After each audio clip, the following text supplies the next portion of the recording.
Hey, good afternoon. Welcome to today's edition of the Coal Seam. I'm Chris Hamilton. I'll be your host over the next 28 minutes. Joining me in the studio today is Jason Bostic, Executive Vice President for the West Virginia Coal Association. We're going to talk a little bit about the status of the coal industry today, some of the working miners that show up at a mine site every day or a mine-related facility. We're going to also talk about some of the pricing differences between coal, natural gas, and other base fuels. So with that, Jason, thanks for stopping by today. Look forward to your remarks and our discussion on coal and energy. Appreciate you having me. Yeah, it seems like things are going pretty well, have been going pretty well for the coal industry here over the course of the summer, last 3 or 4 months, maybe throughout the first I guess 3 quarters of the year so far. Yeah, very impressive. Chris, how production has responded with demand. But one of the things I know that's frustrating us is as we watch the price signals and the demand signals, production could be so much higher. Last year we were right at 80.80, almost 81 million tons. And this year we're already up about 6%. So I would expect us to finish 2022 84 to 85 million. But if you look at the demand shortage, the demand around this country and abroad for both thermal and metallurgical coal, the production could be so much higher. We could probably, in terms of meeting customer demand, probably produce about 90 million if we had the equipment, if we had the cooperation of the railroads, if we had the port capacity, so forth, so on. Some of the lack of a better term, supply chain issues that vex the larger economy have also impacted us. Interestingly, and I know the supply chain had a lot of dimensions to it, and a lot of aspects of it were not only impacting coal, but manufacturing, the production of goods generally. But, at some point in time, we're going to have to quit using that term supply chain disruptions. I mean, it's time to get beyond the pandemic, and all the issues that we saw that were literally strangling our economy at some point. I mean, we just, it seems like here we are, we're 18 months past the time we literally were shut down for a period of time. Mm-hmm. And we're still all incorporating supply chain issues into the discussion. Yeah, it's eventually the like our transportation mm-hmm. partners are the ones where we see the most issues with that, and they suffered staffing reductions during the pandemic, and of course a major issue that confronted us 2 or 3 months ago was the possibility of a national railroad strike. Thankfully, we didn't get to that point, and I think the individual trade unions that represent the railroad crafts are in the process of endorsing that contract. But the railroads, in preparation for a possible strike, I think we were only 3 days away from a deadline. They started to shut themselves down, and as you would expect them to balance their crews and locomotives in the movement of things like hazardous materials. So even that had an impact as we try to wake the mm-hmm. rail system back up. And in terms of export coal, one of the major issues that we had to confront was the virtual loss of a major coal exporting terminal at Curtis Bay, Maryland. There was an accident in the coal handling facility that took the majority of that structure out of service for a long time. And that's where a lot of the thermal coal from the northern part of the state left the shores of this country, primarily headed for Europe. So that created probably the first pinch mm-hmm. in the international trade. And you compound that with a energy situation in Europe where the renewables didn't perform as they expected them to.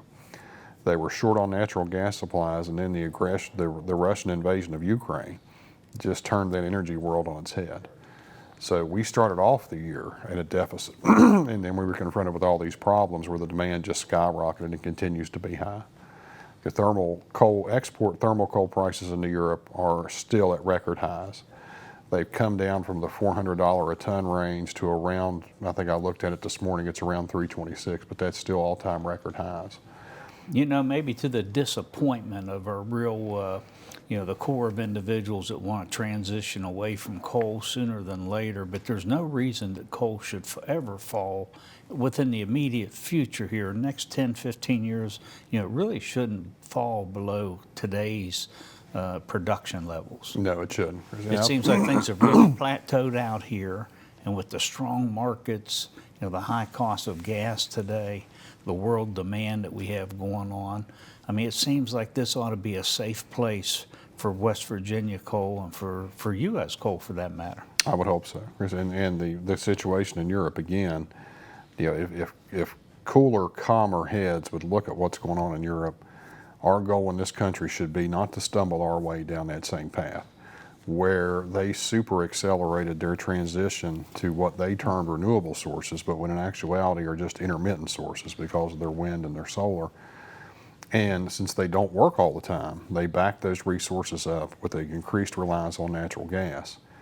And now you have a situation where Russia has either cut off the shipment of gas to Europe or severely curtailed it. So Europe's scrambling to find natural gas to replace the lost Russian gas, and now they're trying to reactivate their coal plants. And we're having difficulty supplying them with the level of coal that they were used to getting from us in the late 90s and early 2000s. Because again, they rushed their renewable transition and turned off lots of their coal plants. We talk about not going down the same rabbit hole as what Europe's done here. But yet, and with that, it seems like everybody you talk to are critical of California's energy strategy. It's a very vogue. What seems like there's some things that just emerge as being very popular today. And last week, for instance, we read where they were going to issue a ban against selling combustion engine vehicles, and then turn around and instructed everyone not to charge their battery-powered vehicles the very next day. I mean, it was just ironic to see those two items being in the news stream. But it seems like for whatever reason, there's a lot of people that seemingly want to, pattern our energy plan here in West Virginia after what they see happening in California. We're all critical of California on one hand, but then there also seems to be this movement to adopt California policies. And it's kind of disingenuous because, as you pointed out, the day they agreed to or imposed the ban on future sales of gasoline-fired engines, the same day they tell everybody to turn their electricity off because of the shortage. So, electrifying the country, whether it's the transportation sector or whatever other sectors you can, may very well be a laudable goal. But I think there's got to be some level of common sense interjected here that if transportation in particular relies on electricity, then electricity has to be sourced from a base load generation point, which can crank out the megawatts when the sun isn't shining or when the wind isn't blowing. And California has not done that traditionally.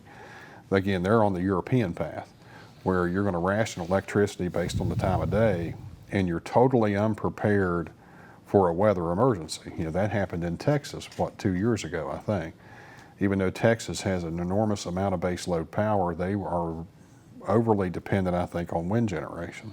Well, we heard a presentation just last week that Texas could be in for a similar event later on this fall. Actually, not even waiting till we get to the winter months and the heavy load. Yes, and I think the other added complication we have this year, Chris, that we didn't have in years before, as you and I have been talking at the office, is coal stockpiles at the remaining coal-fired power plants in this country are at the lowest levels they've ever been.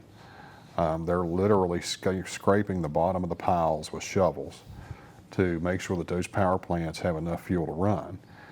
And that's very concerning going into the winter. This is what we typically refer to as the shoulder season in the fall, when demand is moderated by generous temperatures. It's not too hot, not too cold. So you typically build stockpiles during that time. And it doesn't appear like we've been able to build those stockpiles at the plants to give anybody a level of assurance that we can call on those plants if we need them this winter when it's really, really cold. Matter of fact, the regional grid operators, PJM, MISO, the others that control the interrelated electric grids around the country, are calling utilities, telling them to take their coal plants off and to buy higher priced natural gas generation in the hopes that they can build the stockpiles when they need them this winter. Interesting. You know, we talk a lot about transition. We talk about building out additional renewables. You know, but coal is still a pretty big industry here in West Virginia, and you know, we have a electric generating system that relies heavily on coal as a base fuel. We have 8, 9 of those facilities around the state. Still have a lot of active producing underground mines. And there's no reason that coal mining shouldn't be as much of our future as it's been in the past.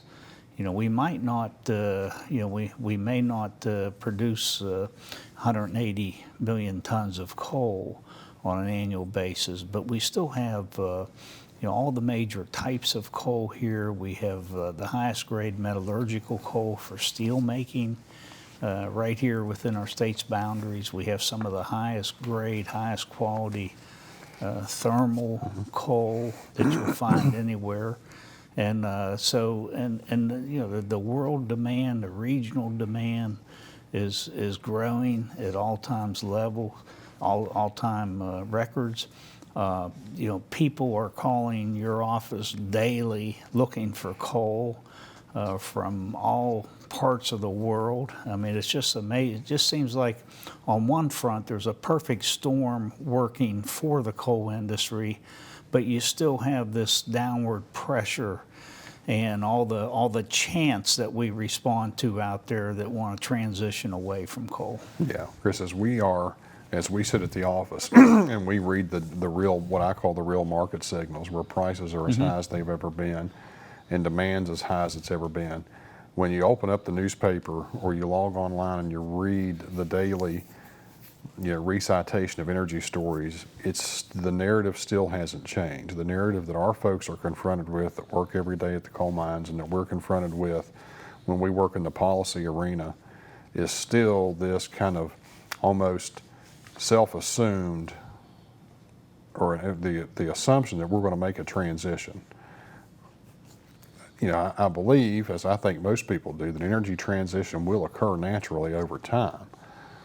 But when you look at the accelerated transitions that were policy or government driven, they've been remarkable failures. We could talk about California, we can talk about Texas, and you can certainly talk about Europe. You know, there's no reason, I think, in this country especially, to totally rule out any energy source. You know, we need nuclear, we need coal, you need natural gas, and to the extent that you can digest them into the grid and make them workable and make them balanced, you can add renewables as well, or intermittent sources as well.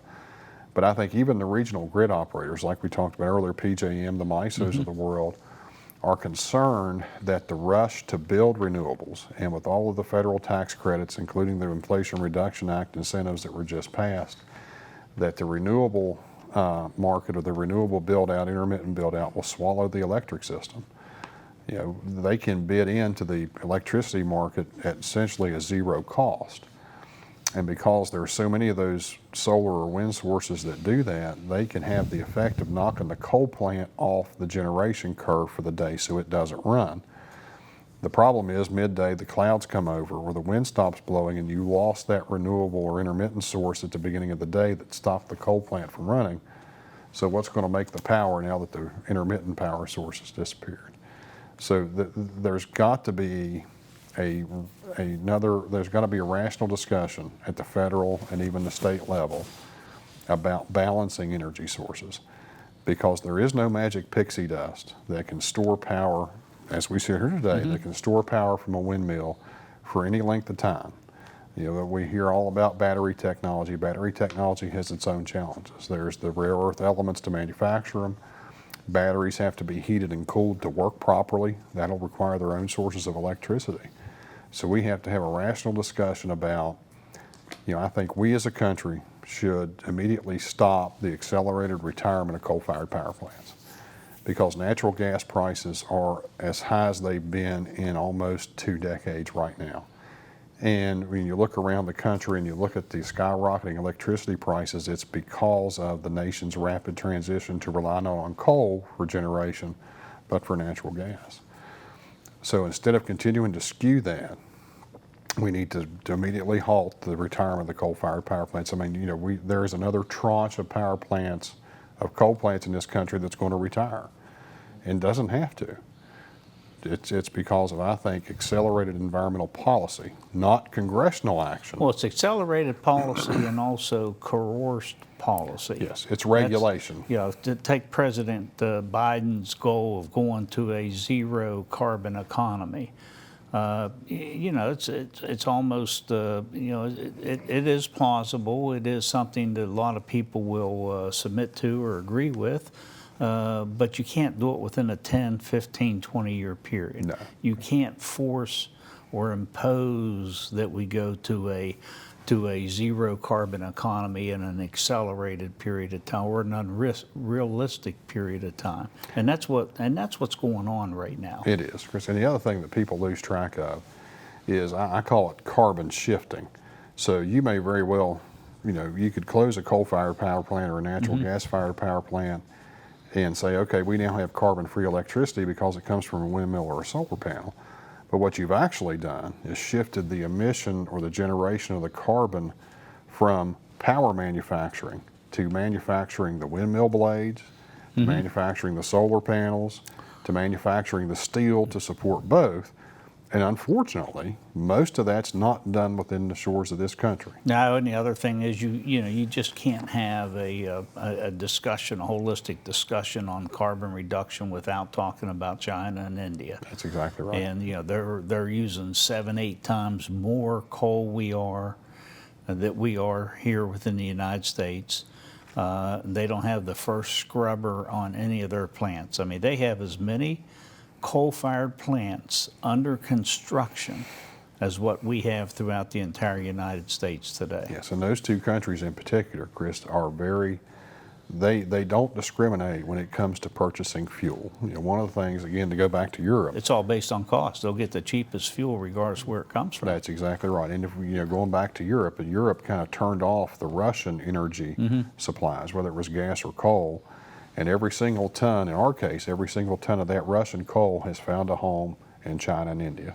Well, and they're open arms. also acquiring a lot of coal from Indonesia, Yep. which is very low quality and burns, burns with high pollutants and constituents within the airstream. They do, and the other, just because it's such a low quality heating value, since you almost have to have twice the tonnage of that coal to produce the same amount of electricity as you would, say, West Virginia coal, you're doubling, if carbon emissions is your concern, you've doubled your carbon footprint by burning lower quality coal.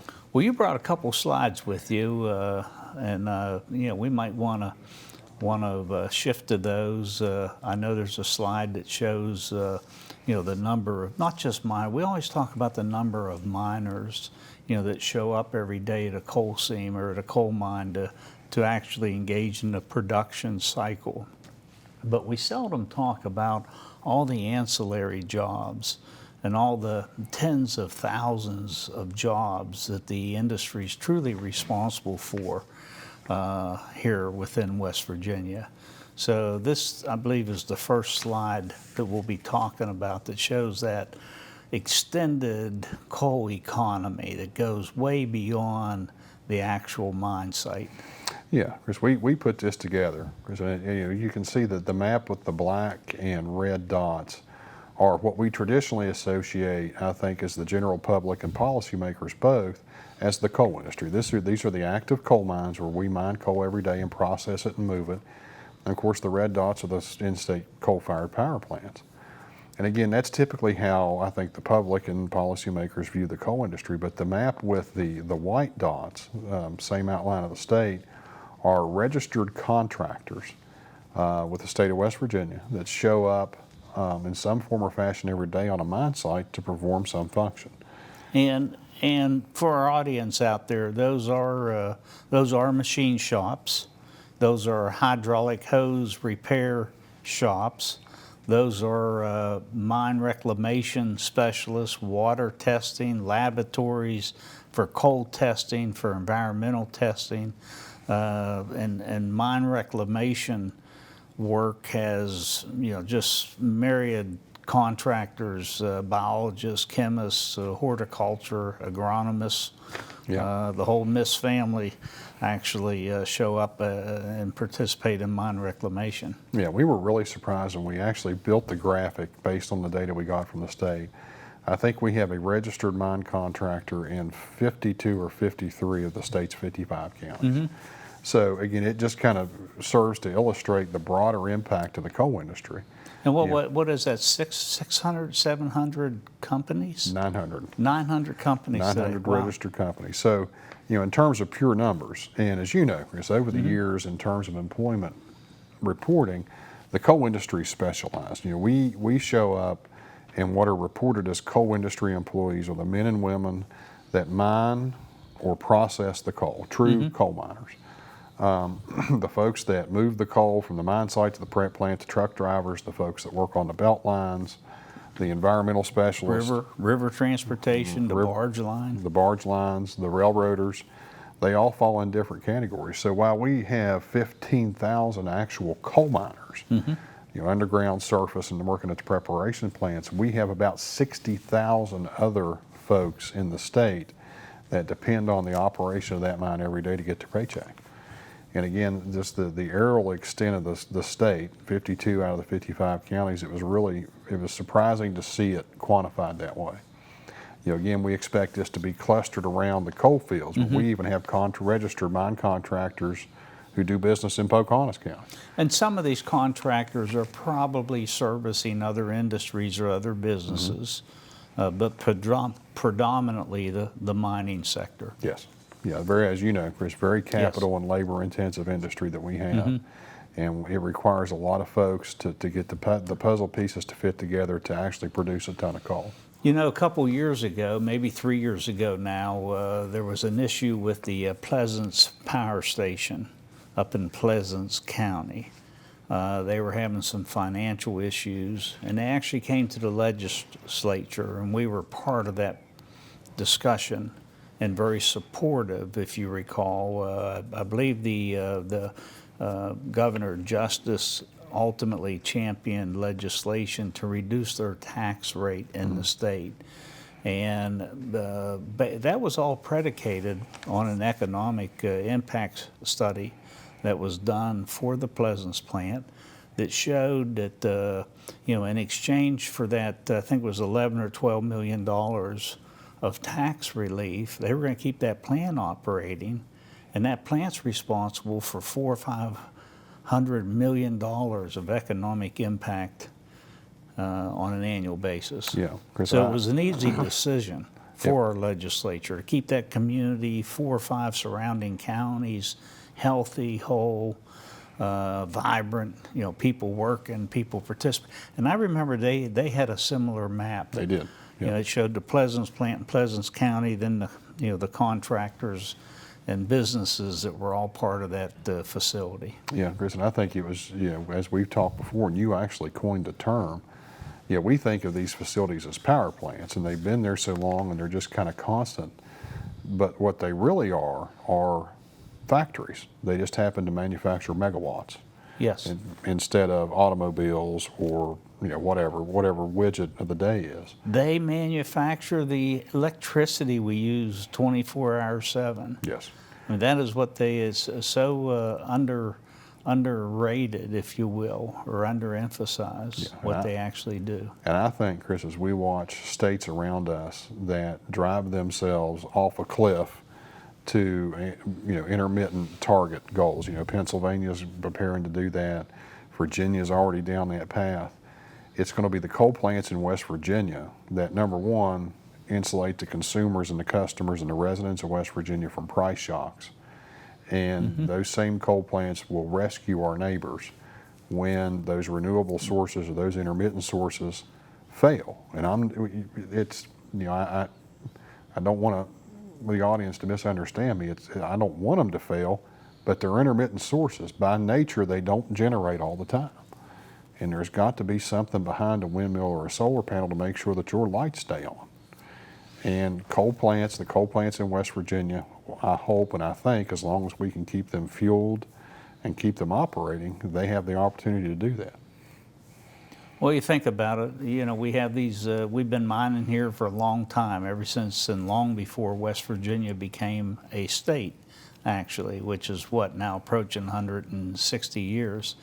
So, you know, there's a lot of infrastructure in place. You know, we have to improve not the image, but the perception that we're not going to be mining 10 years from now, 15 years from now, because it is impacting people that look at the industry for a career and employment without any question. So, you know, we're going to have to change that narrative. I mean, there's no reason that we can't be mining coal here for another 50, 75 years. I mean, there's no reason. We got great infrastructure, great skilled workforce. We got we got high producing operations. They're state of the art. You know, amazing technologies at work there. Mining's still thought of as sort of an older industry, and you know, it has deep history, but it's very modernized today. It is. I don't know if you can find a pick or shovel in a coal mine today, but very modernized, high quality workforce, specialized, you know, journeyman level performances day in, day out. And we are making, Chris, as you know, in this industry over the last 5 to 6 years, we've made multi-billion-dollar investments in what I call the next generation of coal mines that'll run for the next 50 to 60 years. Investments that are every bit as significant as the Nucor plant or any other investment announcement that's been made to much fanfare in West Virginia. I think we added up recently, there's over $1 billion or real close to $1 billion of new coal investment going into this state as we speak. Brand new coal mines. Yes. That again will run for almost 100 years. Well, Jason, I tell you, it's awful hard to believe, but we're almost out of time here. We're going to have to close out this segment, or we'll get you back in here real soon. We'll start right here where we picked up. And thank you so much for coming by. Thank you. And thank you for tuning into today's edition of the Coal Scene.